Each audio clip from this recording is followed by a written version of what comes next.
Stay frosty and head over to EasyMut.com for the cheapest MUT coins on the market. And when I say cheapest, I mean it. We're talking 1 million coins for around $40. Use code DIRECTOR for 5% off.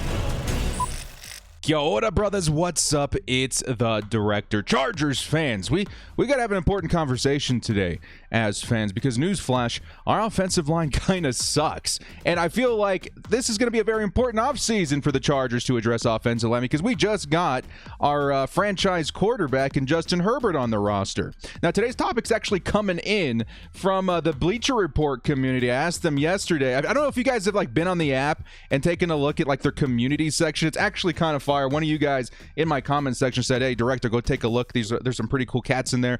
And I asked them what they wanted to see, and they wanted to talk more about the offensive line. So that's what we're going to do today.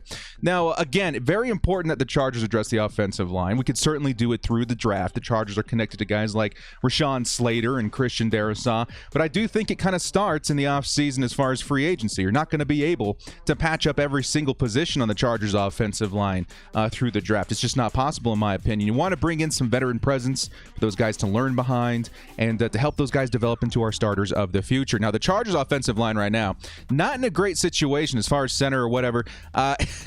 Mike Pouncey just retired. I didn't think he was going to come back with the Chargers anyway. That does leave a glaring hole. We got Scott Questenberry. I think Dan Thuney could fill that role as well, but we definitely want a better long-term answer there. Taking a look here at guard, actually, Dan Thuney and Forrest Lamp, both of them entering free agency as well for us.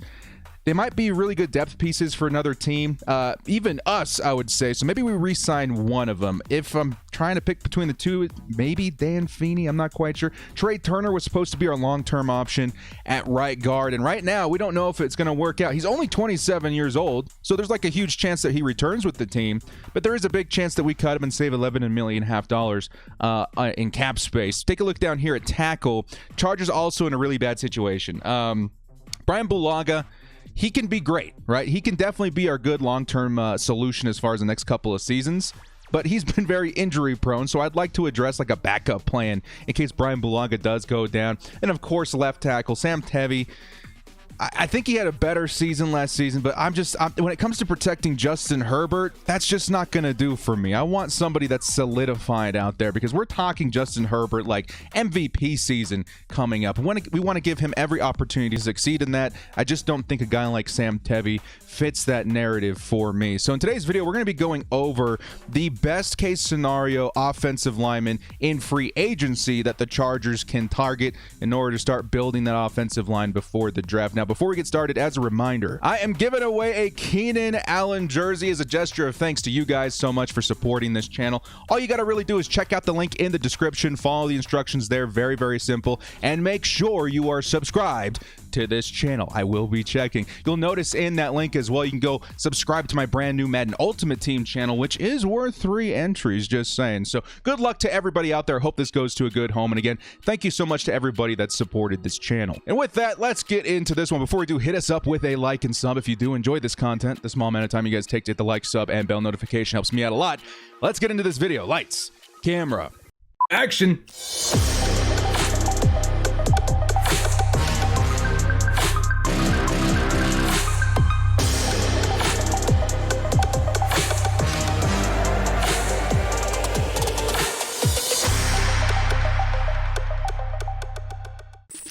The best free agent offensive lineman that the Chargers should target this upcoming offseason. Now, we're going to go through a couple of names just kind of by position to see what we can do to address this before the draft, because again, we can definitely help out this team before the draft, and I think it's actually kind of required at this point, because again, we're not going to fill every single hole through the draft, even though I see a lot of potential for some really nice starters in the draft, especially guys like Christian Darrisaw and Rashawn Slater, which we'll get to here in a minute. Let's start here at left tackle. Alejandro Villanueva. I still see Villanueva as one of the better, if not one of the top tier offensive linemen in the league right now. Of course, he's a bit older, 32 years old, but still, he didn't enter into the league until he was 26, I think, and that means there's not a lot of wear and tear on his body yet. He might have a lot of playing time left. I could see him as a guy that plays into maybe year 35 or 36 for him as far as age, so he'd be a really nice addition to the Chargers. He's definitely one that I would target and consider this offseason. Still at $16.5 million annually. Maybe he signs a 2 or 3 year contract. That might be worth it to me. I'm not gonna lie, especially if the Chargers pick him up and then maybe target somebody a little more versatile in the draft. There's some possibilities there. There's definitely some possibilities there. Next up at left tackle, Trent Williams. Now, Trent Williams has kind of been on our radar for a while as Chargers fans. Definitely older, again, 32 years old, but still, I think he's got a lot left in the tank. And if we're going to draft somebody, maybe this is a good case scenario for the Chargers. Maybe like a 1 or 2 year contract helped our, rookie develop a little bit. You let us use our rookie maybe a little more versatile as far as guard and stuff like that. And then $18.2 million, again, a very hefty price tag, but one that I would be willing to pay if it means that Justin Herbert isn't going to be one of the most pressured quarterbacks in the league, even though he did perform very well under pressure. Next up at left tackle, Kelvin Beecham. Now, Beecham signed a very, very cheap contract with the Arizona Cardinals this last season, and honestly, I think he held up quite well. Again, we're talking another older tackle, 31, almost 32 years old, but again, we're talking about maybe a very temporary solution, or maybe somebody to mentor a young tackle coming into the league. But I can't emphasize this enough. I think the Chargers' best option right now at left tackle is to try and make a trade for Orlando Brown Jr. from the Baltimore Ravens, which, again, I'm seeing this topic come up a lot on Twitter and stuff like that. I really want Orlando Brown. I'm willing to give up a lot for him. When it comes to our first-round pick, however, I'm not too sure about that, because you got to look at your options if you're the Chargers. Do you want Orlando Brown, who, again, is a proven talent, which does count for something? Who knows? Maybe we draft somebody in the first round that's a bust. We've seen that a lot in recent years. But you can take him in the first, or you can give up your first-round pick for Orlando Brown, feel pretty good about your left tackle, or you can go ahead and pick up a guy like Rashawn Slater, who I'm very, very high on, as well as save around $20 million annually in cap space, because that's the biggest difference here. Orlando Brown's going to need an extension very soon.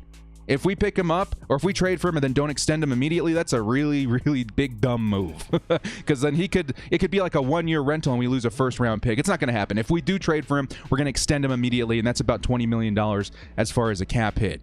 But if we go with Rashawn Slater, who we would use our 13th pick for anyway, that saves $20 million, and there's an incredible upside with a guy like Rashawn Slater. So just kind of keep that in mind going forward. If you're a big fan of the trade for Orlando Brown, as am I, make sure that we're rallying for maybe a realistic price. I'm willing to give up some high draft capital, a day 2 picks and stuff like that, maybe even Mike Williams if we had to. But when it comes to trading a first-round pick, it's between Orlando Brown and giving up $20 million in cap space annually, or it's Rashawn Slater, who, again, now we have $20 million to spend on other positions of need on the roster. Okay, let's move to guard here real quick, man. Guard's kind of simple for me. You got Joe Thuney in here, 28 years old.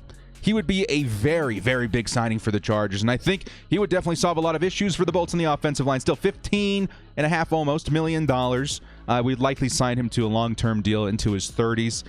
I just don't know if the Patriots let go of him, man. The Patriots are in a really good situation cap-wise right now, and if I were them, Joe Thuney would have a new contract, before free agency begins. So that's just kind of my opinion right there, man. I would love Joe Thuney if he hits the open market. Chargers, jump on it. But if not, I do think he remains a Patriot at this point in time. Next up, Brandon Sheriff. Now, Brandon Sheriff, again, one of the best guards in the league, okay? But he's going to be very expensive at $12.7 million. The Chargers have to be pretty intelligent with how they use their off-season cap space and stuff like that. And if we end up getting a guy like, let's say, Rashawn Slater, he would definitely be playing tackle at that point. So you just kind of have to play chess, not checkers, when it comes to who you're picking up now and who you're targeting later. But still, Brandon Sheriff, only 29 years old, 28 years old, whatever.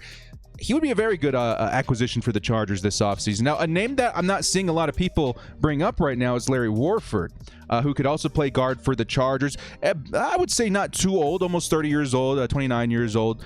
He does have a connection to the Chargers as far as our offensive coordinator in Joe Lombardi, of course, playing with coaching for the New Orleans Saints for the last few seasons. And obviously, he's got a relationship with Larry Warford, who did opt out of the season last year due to COVID. Okay, he's still one of the best, in my opinion, guards in the league, but you are taking a little bit of a risk, seeing as he did not play last season Obviously, maybe he's out of football shape. We really don't know the situation there. But he would be a really good add to the Chargers if he decides to come back into the league and pair back up with Joe Lombardi this time in Los Angeles. So I would see that as a very good solution for the Bolts. And then speaking of the New Orleans Saints, they just released Nick Easton. I had to bring him up because, again, he is connected to Joe Lombardi, and we could see a potential signing there, even if it's just for depth.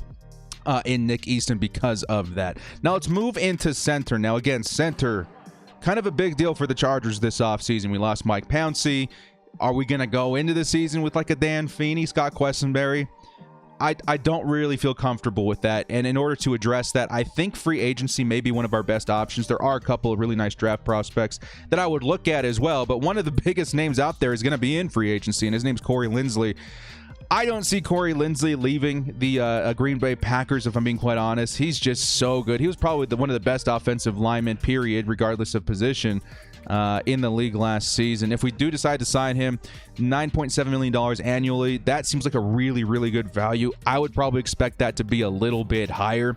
But if he does enter the open market, if for whatever reason Green Bay does not extend him, I say the Chargers should absolutely pounce on this yeah, bad pun. I'm sorry, guys. Corey Linsley's going to be the first one that I'm targeting. Next up, we got Alex Mack. Now, Alex Mack, very old, okay? 35 years old. I still think he's got a lot in the tank.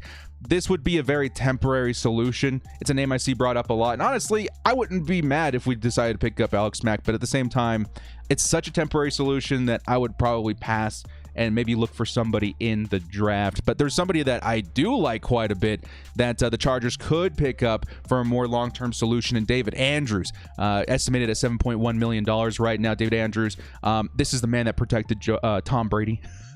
So, I mean, you can't really go wrong with that. Now, again, I see a lot of players leave New England.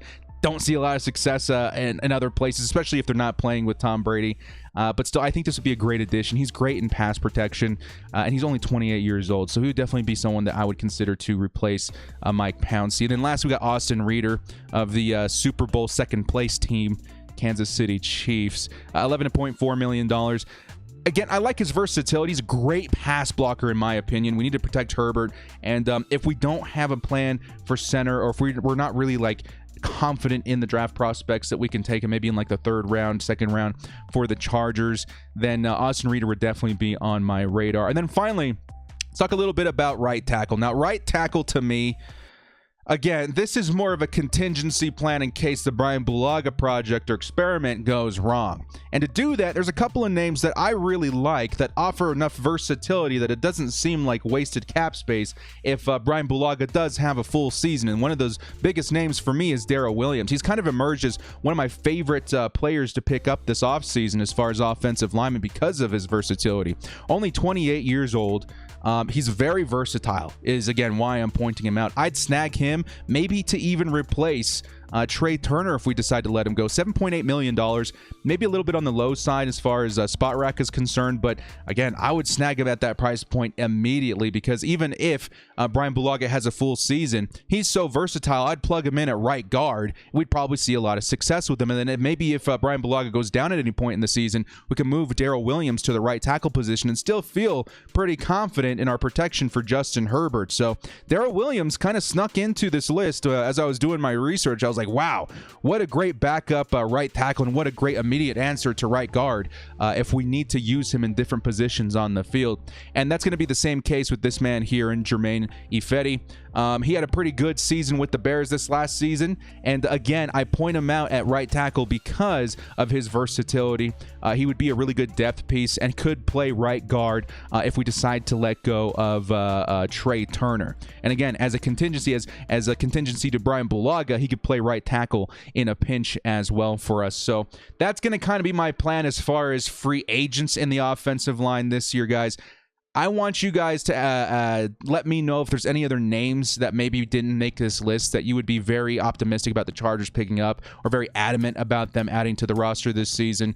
Because, again, I want to solve a lot of issues through the draft this year, but I don't think all of the issues can be solved through the draft. You need to kind of plan ahead a little bit and pick up a couple of pieces that could, one, develop our young talent and give us immediate protection as far as this season, and then as well as being able to cover all positions on the roster. Because again, we might pick up a nice guard or a nice center, but what are we going to do at tackle if Bulaga goes down? I want all these contingency plans in place before kickoff this upcoming September. So guys, thank you so much for joining me. This has been the Director. Make sure to hit up the links in the description. Go sub to the Mutt channel. Go sub to this channel.